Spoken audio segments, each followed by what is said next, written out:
the outside world, and he freed his slaves in part to remove a potential blot from his historical reputation.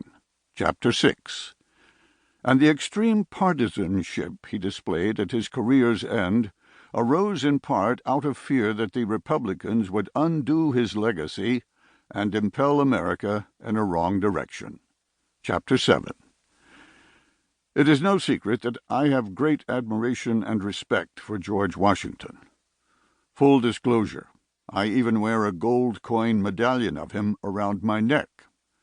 That admiration acknowledges that George Washington was a man of the 18th century, which was a very different world from ours.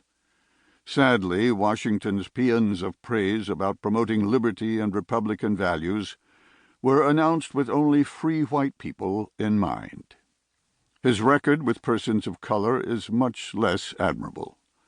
His thoughts on blacks, Native Americans, and women were ahead of his times, but nothing like today's. We must judge him in his context, not ours. Despite my admiration for Washington, this book, as readers will discover, is no hagiography. George Washington was a man, not a demigod. He had flaws, he made many mistakes. The amazing thing is not that he had character flaws and made mistakes, but that despite these facts, he was able to achieve such an unmatched record of success. America has never had a leader more important than George Washington. But for him, no single nation known as the United States of America would stretch from Atlantic to Pacific. Two seminal events characterized the founding of that nation: the winning of independence from Great Britain and the establishment of nationhood. And those two are not at all the same thing. In both of those dramatic achievements, George Washington was the central and crucial figure. Washington or no Washington, Great Britain might not have been able to thwart the American Rebellion. However, had General Washington not kept the Continental Army intact as a significant force, the Empire would not have signed a formal treaty ending the war and making the new country's western boundary the Mississippi River. Of course, Washington had critics and adversaries, but consider his record. Unanimously elected Commander-in-Chief of the Continental Army. Unanimously elected President of the Constitutional Convention. Unanimously elected the first President of the United States. Unanimously re-elected President of the United States, and after his presidency unanimously nominated to be Commander-in-Chief of all forces to be raised in the quasi-war with France. No other American leader can claim to have enjoyed such popular enthusiasm. George Washington was not only popular, he was also consequential, a man of vision and action.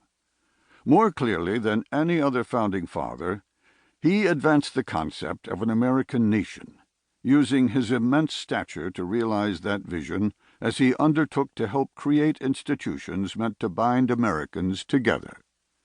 His experiences during the Revolution had led him to conclude that in order to thrive, an effective and genuinely Republican Union needed a strong national government.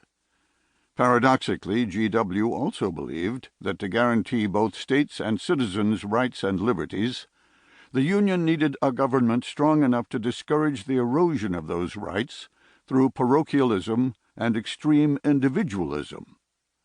The United States Constitution, drawn up in Philadelphia during the summer of 1787, was the result of perhaps the most consequential political gathering in history. That epic undertaking sought to correct the weaknesses of the Articles of Confederation and to establish a government strong enough to preserve the Union. Washington's decision to attend the Constitutional Convention, over which he inevitably presided, lent that undertaking a prominence and gravitas otherwise unattainable. Advocates and skeptics agreed that without Washington's support and a tacit collective assumption that he would be heading the resulting government, the new Constitution never would have been ratified. Mechanisms of